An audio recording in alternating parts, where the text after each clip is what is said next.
So, it's time for another experiment.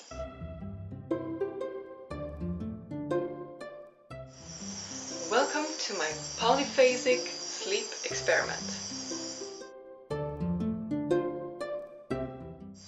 Now this time I have a lot of projects going on, a lot of things that I'm doing, a lot of things that I'm involved in.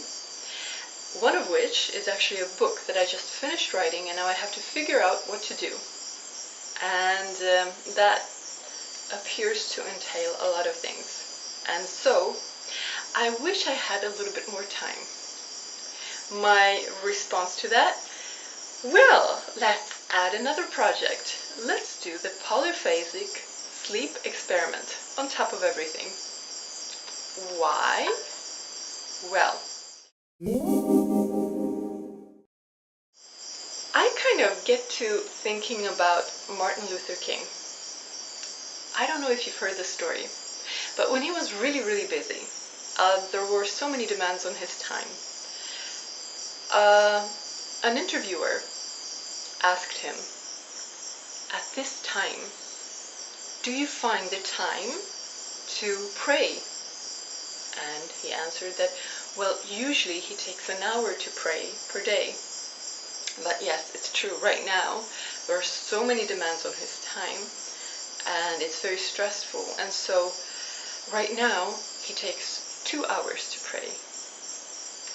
So with that as my inspiration, I'm going to take on this experiment. So I'm starting tonight, and tomorrow will be my first day of the polyphasic sleep experiment.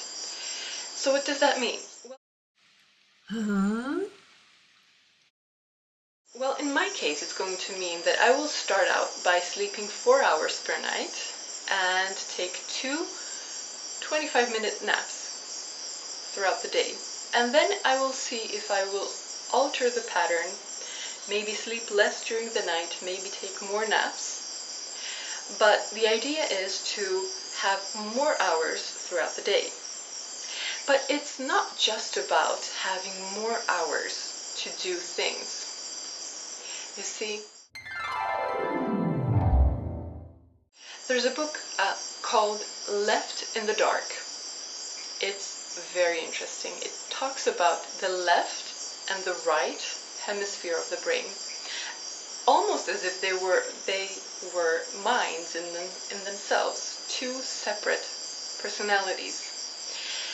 And it turns out that when persons become sleep deprived, they cannot no longer have the left part of their brain control everything. See, it appears as though the left part of the brain needs more sleep. And so the left part of the brain starts to snooze a little bit, and then the right part of the brain takes over. Now when that part takes over, we get access to a lot of creativity that we have, but our ego usually stops from flowing.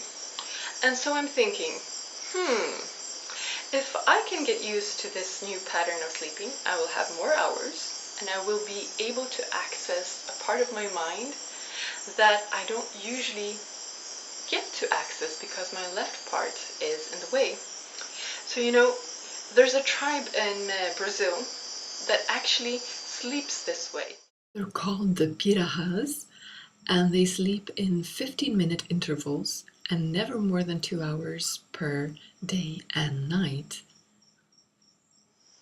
Apparently they say that if you sleep more, you lose yourself. Isn't that interesting? You become your ego instead of being yourself. And there are some really fascinating people who have been doing this. Some very creative people, such as Nikola Tesla, for instance. I want to see if I can do this.